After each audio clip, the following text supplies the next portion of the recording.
Bonjour à tous, un jour un objet, heureux de vous accueillir pour vous faire partager un petit peu notre passion de ces objets et de surtout raconter un petit peu dans quelles conditions ils ont été trouvés, ramassés, étudiés, dans quelles conditions ils ont été fabriqués, qui les a utilisés et pourquoi faire. À travers les objets qu'on va vous présenter, on voudrait vous parler un peu des hommes qui les ont utilisés.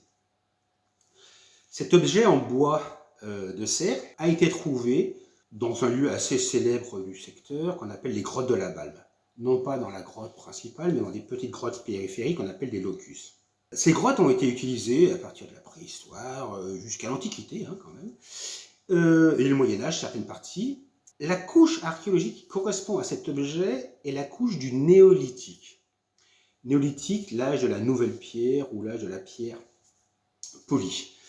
Et cet objet va nous accompagner et sera vraiment un témoin de ce qui s'est vraiment passé au néolithique et qu'est-ce qui s'est passé dans les sociétés humaines et notamment cette révolution du néolithique.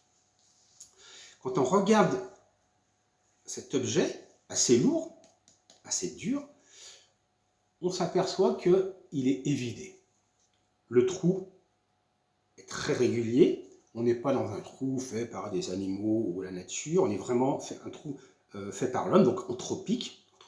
Dans ce trou, on pouvait passer un manche, vous imaginez le manche, et cet objet n'est ni plus ni moins que une pioche, une houe ou une arère, globalement, un outil qui servait à travailler le sol à cette période.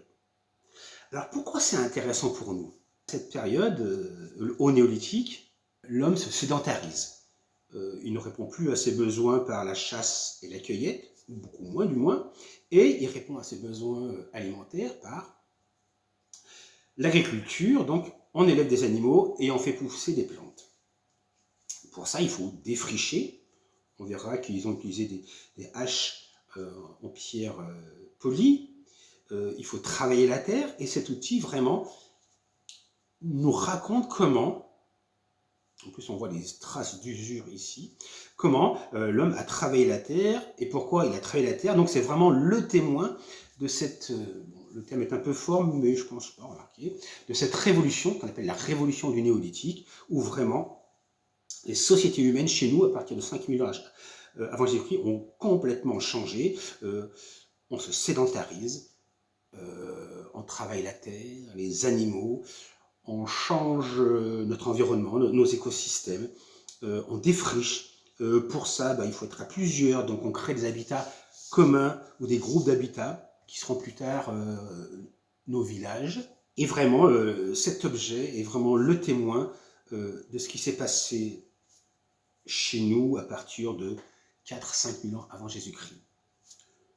Précisément, lui, il est plutôt du néolithique final, c'est-à-dire qu'il serait à peu près daté de moins 3000 à moins 2000 avant Jésus-Christ. Il a été trouvé dans cette petite grotte, non pas dans un contexte funéraire, c'est-à-dire accompagnant une sépulture ou un défunt, non pas dans un contexte d'habitat, parce que les petites grottes étaient assez petites, donc peu propices à l'habitat, mais plutôt un semblant de cache ou de réserve. À cette époque, essentiellement, les objets étaient des objets ramassés. On ramasse des pierres, on en fait des haches. On prend des pots, on en fait des vêtements. On ramasse des bois de serre, on en fait des pioches. On n'est pas encore dans des objets et des matières complètement créées ex nihilo, sauf peut-être pour la céramique, mais c'est une autre histoire, on y viendra. Donc, hache en bois de serre, les grottes de la Balme, période du néolithique, 3000 à 2000 avant Jésus-Christ. Merci et à bientôt.